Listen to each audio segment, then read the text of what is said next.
New York Giants are up next. One of the bigger stories of the entire draft here. They go Abdul first at pick 3 overall.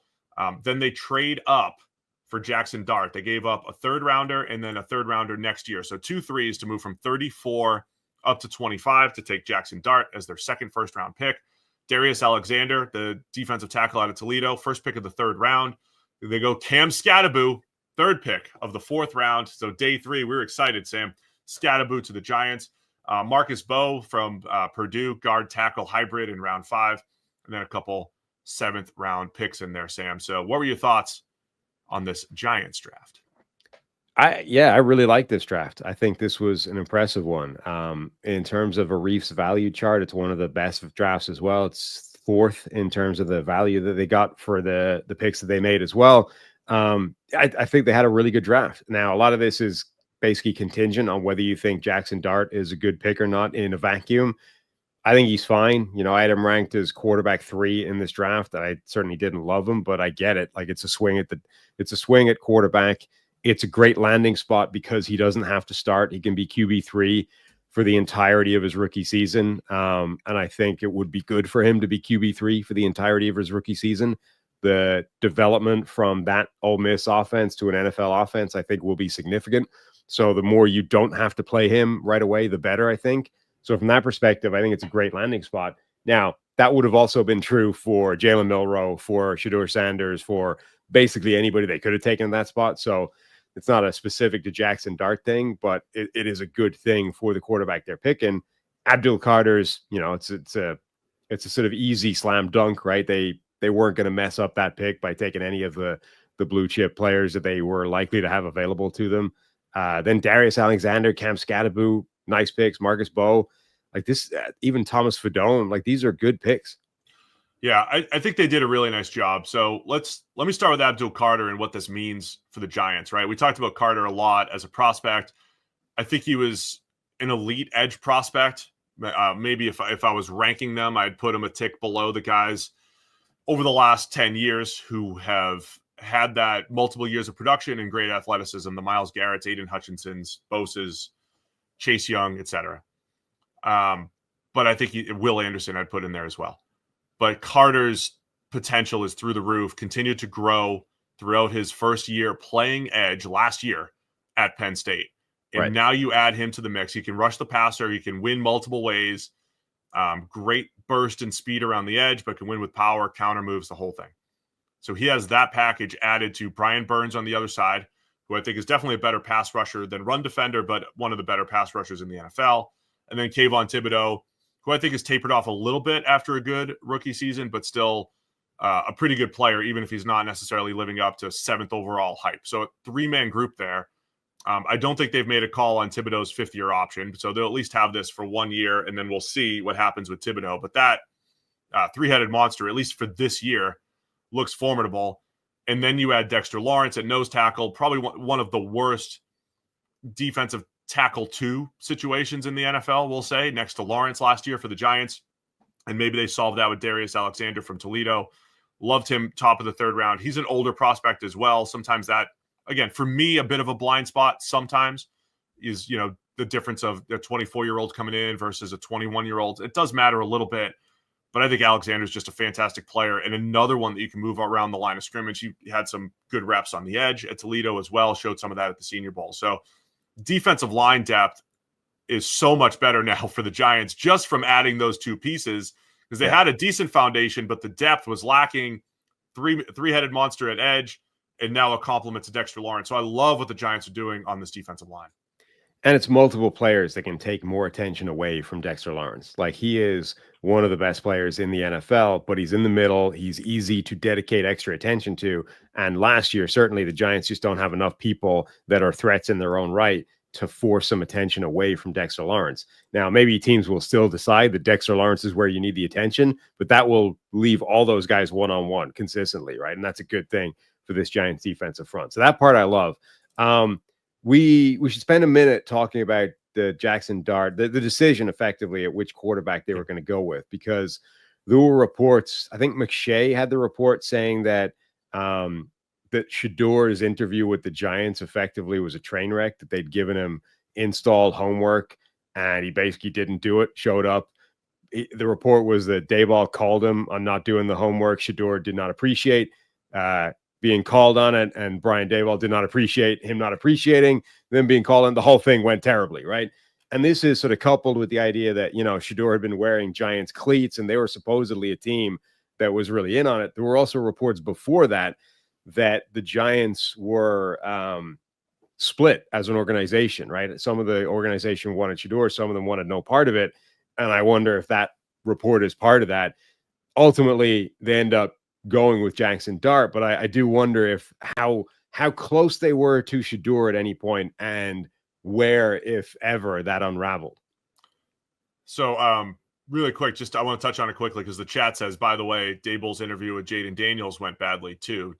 We saw elements of that on Hard Knocks, which, by the way, is a very controlled environment. I mean, it's, for those who don't know, reality TV is a little contrived. They splice it together to tell a story.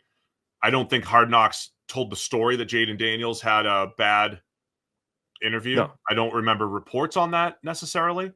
But you could easily, when he said, Daboll's interviews are like, hey, here's the play call. They're playing this. Where are you going?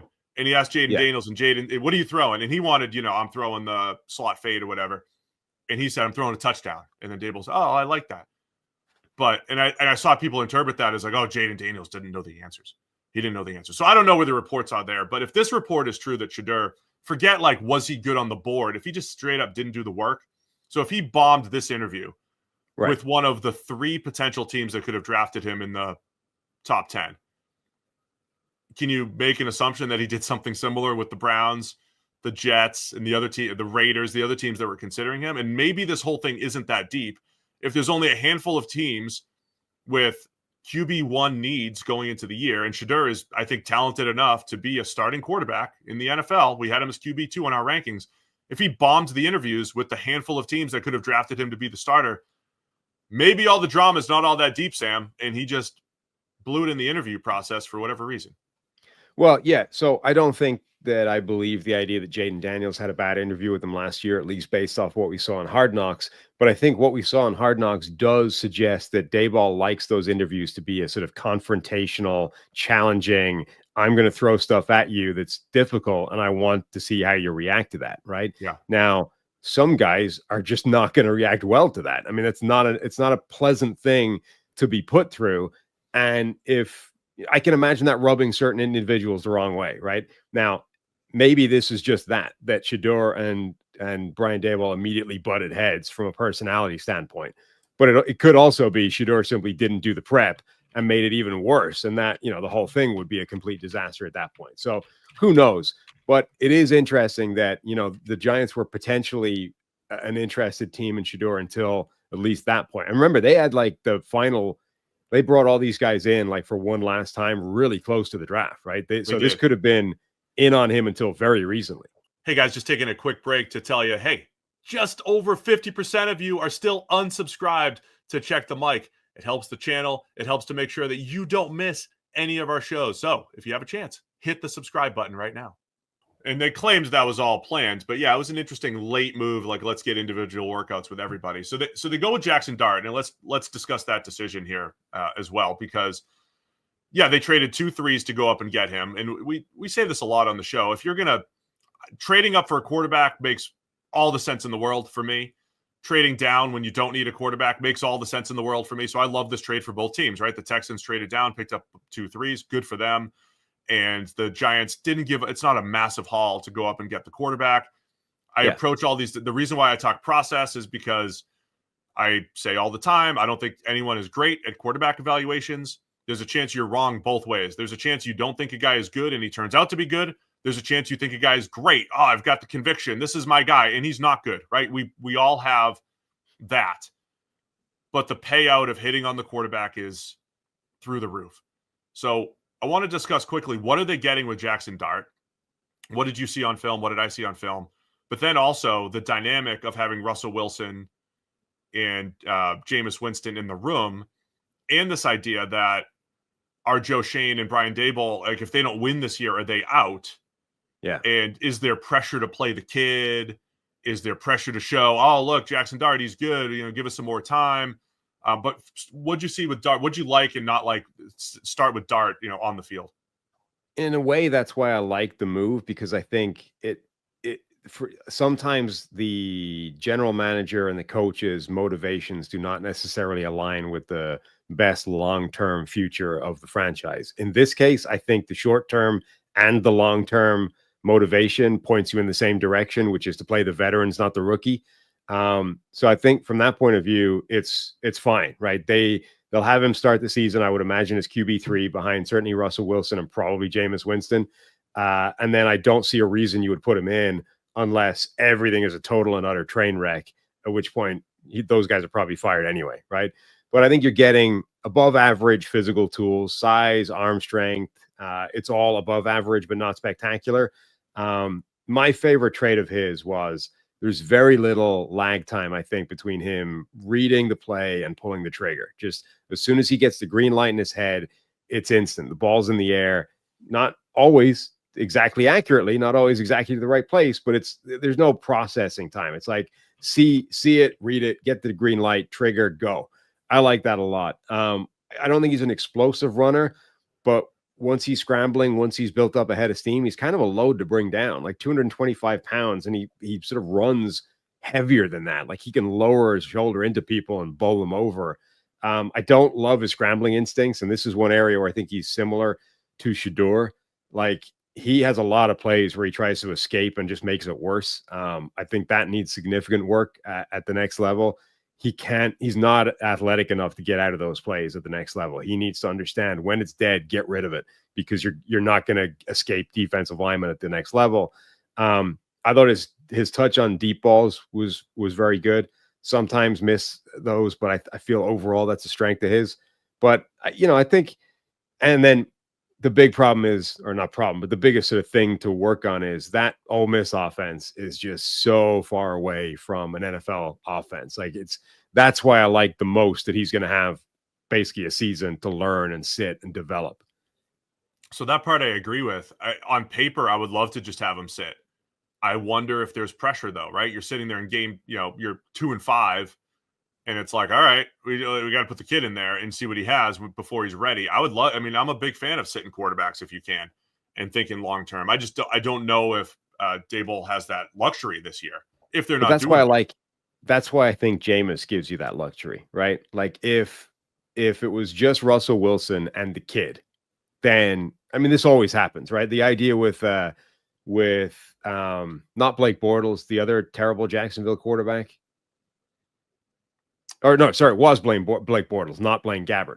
With Blake Bortles, The idea was, well, he's nowhere near ready. We're going to sit him the whole year and he'll never play. And then Chad Henne was the starter. Yeah. Yeah. And then like week 4, things have gone so bad, you have to throw him out there, right? The idea to play these guys or to sit these guys rarely lasts beyond a month of real NFL action. But I do think that Jameis gives you the capacity to say, well, okay, we have another option, right? Let's say the first 6 weeks has not gone well. They're 2-4. Russell Wilson looks like crap. He looks like he's done. Then you can pitch the ball to Jameis, knowing that you'll get an immediate bump because the first game of YOLO Jameis will always be amazing. You'll get the first YOLO bump, and that'll buy you another couple of weeks, and you'll be at midseason before you're in trouble again. I think it just buys you more time. So I think they can go to Jameis as the first panic move without having to throw Dart in there.